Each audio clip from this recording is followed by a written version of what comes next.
Hello welcome to Kirik parotta channel. నిన్న మహిదర్ గారు ఒక వీడియో రిలీజ్ చేశారని, అది ఆదిరెడ్డి గారికి సంబంధించి. ఆదిరెడ్డి గారు బిగ్ బాస్ రివ్యూస్ సంబంధించి వన్ సైడెడ్గా చెప్తున్నాడు. కావాలని కొంతమంది కంటెస్టెంట్స్ని నెగిటివ్గా చేస్తున్నాడు, తనకు నచ్చిన కంటెస్టెంట్స్ని మాత్రం పాజిటివ్గా చెప్తున్నాడు. వాళ్ళు గెలవడానికి ఆదిరెడ్డి గారు వాళ్ళకి సంబంధించిన రివ్యూస్ అన్ని పాజిటివ్గా ఇస్తున్నాడు అని చెప్పేసి ఒక రివ్యూ అయితే చేశాడండి. దానికి సంబంధించి నేను నా ఒపీనియన్ చెప్పాలనుకుంటున్నాను. మహిదర్ వెబ్సైట్ అంటే ఆల్మోస్ట్ అందరికీ తెలిసే ఉంటుంది. యూట్యూబ్లో బిగ్ బాస్ రివ్యూస్ అంటే సినిమా రివ్యూస్ చెప్తారండి. సో ఆ వీడియో చూసాక నాకేమనిపించిందంటే నేను కూడా కొంతవరకు నా ఒపీనియన్ షేర్ చేసుకోవాలనుకుంటున్నా. అలా అని చెప్పి ఎవరిని విమర్శించే స్థాయి నాది కాదు, ఎవరికి సపోర్ట్ చేసే స్థాయి కూడా నాది కాదు. సో నేను ఎవరిని విమర్శించట్లేదని, అలానే ఎవరికి సపోర్ట్ కూడా చేయట్లేదు. కేవలం నా ఒపీనియన్ మాత్రమే షేర్ చేస్తున్నాను. అయితే మహిదర్ గారు ఏం చెప్పారంటే, ఆదిరెడ్డి గారి రివ్యూస్లో శివాజీ గారు నెగిటివ్ అయ్యేలాగా ఉన్నాయి. కొన్ని లైవ్ డిబేట్స్లో శివాజీ గారిని నెగిటివ్గా తన లైవ్ డిబేట్స్లో శివాజీ గారిని నెగిటివ్గా మాట్లాడించారు.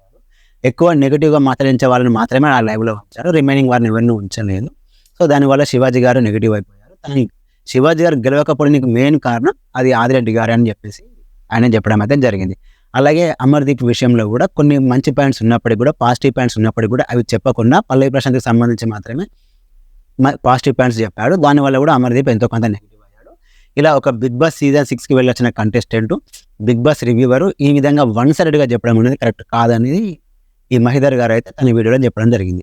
అయితే ఆ వీడియో చూసాక నాకైతే ఏమనిపించిందంటే, నేను కొంతవరకు అయితే మహిదర్ వైబ్స్ గారికి సపోర్ట్ చేస్తాను. సపోర్ట్ మీన్స్ ఆ అభిప్రాయానికి నేను అతను చెప్పిన పాయింట్కి నేను ఏకీభవిస్తాను. ఎందుకు అంటే, నేను ఆయన రివ్యూస్ దాదాపు సీజన్ 3 నుంచి నేను ఫాలో అవుతున్నాను. ఆదిరెడ్డి గారి రివ్యూస్ నేను సీజన్ 3 నుంచి ఫాలో అవుతున్నాను. అప్పటి నుంచి చూస్తున్నాండి, బాగానే ఉండే. సీజన్ 4 వరకు కూడా బాగానే ఉండే. 6లో ఆయన వెళ్ళాడు, 5లో యావరేజ్గా ఉండే. ఈ 7లో మాత్రం నాకైతే చాలా వరకు వన్ సైడెడ్గా అనిపించింది. అంటే ఆయనను విమర్శించే స్థాయి నాది కాదు, కాకపోతే నేను మీలాగే ఒకప్పుడు ఆయన రివ్యూస్ చూశాను కాబట్టి అవి చూసినాక నాకు అనిపించిన అభిప్రాయాన్ని మాత్రం చెప్తున్నాను, విమర్శించట్లేదు.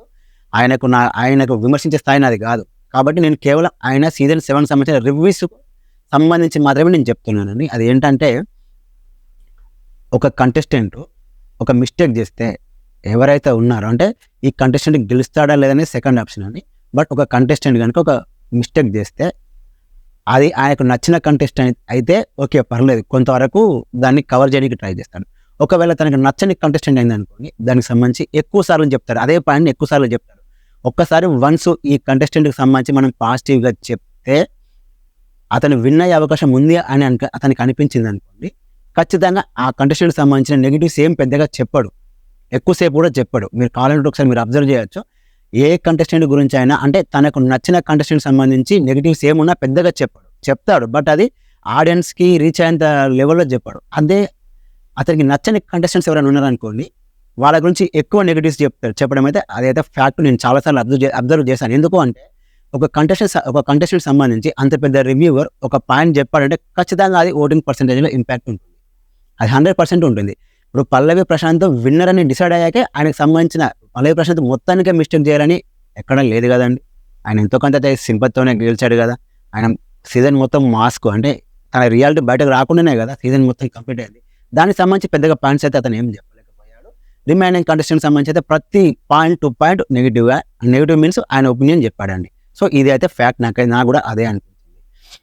అయితే మహిదర్ వైబ్స్ గారు ఇక్కడ నాకు ఒక విషయం మాత్రం నచ్చలేదు. ఏంటంటే, ఆయన ఒపీనియన్ చెప్పడం వరకు అయితే బాగానే, కొంచెం పర్సనల్ అంటే వ్యక్తిగతంగా తీసుకొని టార్గెటింగ్గా ఆ వీడియో చేశాడేమో నాకైతే అనిపించింది. చూసాక కొంచెం వ్యక్తిగతంగా తీసుకొని అటాక్, అంటే టార్గెటింగ్గా ఆ వీడియో అయితే నాకు అనిపించింది. కొంచెం సాఫ్ట్ వేలో కూడా చెప్పొచ్చు, ఎందుకంటే నాకు తెలిసి వాళ్ళ మధ్య బాండింగ్ కూడా ఉండే ఉంటుంది. సో అలాంటి పర్సన్ గురించి అంత టార్గెటింగ్గా కాకుండా ఒక సింపుల్ వేలో, ఒపీనియన్ వేలో, అన్నయ్య నాకు ఇది నచ్చలేదు, ఆ పాయింట్లో నాకు ఈ పాయింట్ నచ్చలేదండి, సో ఇలా నాకు అనిపించింది అని చెప్పేస్తే బాగుండేది. కొంచెం పర్సనల్ టార్గెటింగ్గా నాకైతే అనిపించింది, అదైతే కొంచెం నాకు నచ్చలేదు. ఇక రిమైనింగ్ అయితే తను చెప్పిన వరకు అయితే చాలా వరకు ఫ్యాక్ట్ అని నేను అభిప్రాయానికి ఏకీభవిస్తున్నాను. ఆయనే కాదు, కొంతమంది పెద్ద రివ్యూస్ ఏం చేస్తున్నారంటే, వాళ్ళకు నచ్చిన కంటెస్టెంట్కి సంబంధించి ఎంత పెద్ద నెగిటివ్ ఉన్నా దాన్ని పెద్దగా ఎక్స్పోజ్ చేయరు, దాని గురించి పెద్దగా చెప్పరు. మీరు కావాలనుకుంటే ప్రతి రివ్యూవర్స్, అంటే బిగ్ బాస్కి సంబంధించిన పెద్ద రివ్యూస్ అందరి రివ్యూస్ కావాలంటే క్లారిటీగా చూడండి. వాళ్ళు వన్స్ ఈ కంటెస్టెంట్ విన్ అవుతారని వాళ్ళకి కనుక మెంటల్గా ఫిక్స్ అయితే అతనికి సంబంధించిన రివ్యూస్ మాత్రమే పాజిటివ్గా ఉంటాయి. అతనికి సంబంధించిన నెగిటివ్ ఏది కూడా పెద్దగా చెప్పడం ఉండదు. కేవలం రిమైనింగ్ కంటెస్టెంట్ సంబంధించిన నెగిటివ్సే ఎక్కువగా ఉంటాయి. ఇంకా చెప్పాలంటే, ఒక కంటెస్టెంట్ ఒక టాస్క్లో ఒక మిస్టేక్ చేశాడు అనుకోండి, అది విన్నర్ అయ్యే కంటెస్టెంట్ కనుక మిస్టేక్ చేస్తే అది పెద్ద ఎఫెక్ట్ ఏం పడదు అని చెప్పేస్తారు. అదే వేరే వాళ్ళ కంటెస్టెంట్ కనుక చేస్తే మాత్రం ఇది ఓటింగ్ పర్సెంట్ మీద ఎఫెక్ట్ చూపిస్తుంది, ఇతను ఇలా ఆడకూడదు, ఇలా చేస్తున్నాడు అని చెప్పి పదే పదే పదే పదే అదే పాయింట్ చెప్పడం అనేది జరుగుతుంది. కావాలంటే మీరు అబ్జర్వ్ చేయొచ్చు. ఇది కరెక్ట్ అయితే కాదు. దీనివల్ల జెన్యున్ కంటెస్టెంట్స్, జెన్యున్గా ఆడేవాళ్ళు ఖచ్చితంగా బిగ్ బాస్కి అది అంటే జెన్యున్గా ఆడే వాళ్ళకైతే ఖచ్చితంగా నష్టం జరుగుతుంది అనుకోవచ్చు.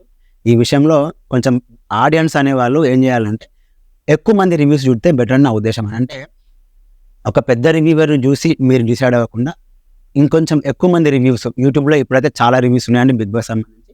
మీకు టైం ఉన్నప్పుడు మీకు వీలైనంత మంది ఎక్కువ మంది రివ్యూస్ చూస్తే దాన్ని బట్టి మీకు ఒక ఒపీనియన్ షేర్ అవుతుంది. అంటే ఎవరు కరెక్ట్గా చెప్తున్నారు, ఎవరు జెన్యున్గా చెప్తున్నారు అనేది అయితే మీకు అర్థమవుతుంది. ఇక్కడ ఇంకొకటి ఏంటంటే న్యూట్రల్, ఇదైతే ఫ్యాక్ట్ అండి. న్యూట్రల్ ముసుగులో కొంతమంది రివ్యూవర్స్ మాత్రం వాళ్ళకి నచ్చిన కంటెస్టెంట్ సపోర్ట్ చేస్తే రిమైనింగ్ కంటెస్టెంట్స్ని నెగిటివ్ చేస్తున్నారు. ఇది మాత్రం 100కి 1000% కరెక్ట్ అండి. ఎందుకు అంటే న్యూట్రల్గా ఉన్నప్పుడు ఏం చేయాలి, ప్రతి కంటెస్టెంట్ సంబంధించిన ప్లస్ చెప్పాలి, మైనస్ చెప్పాలి, పాజిటివ్ చెప్పాలి, నెగిటివ్ చెప్పాలి, గుడ్ చెప్పాలి, బ్యాడ్ చెప్పాలి.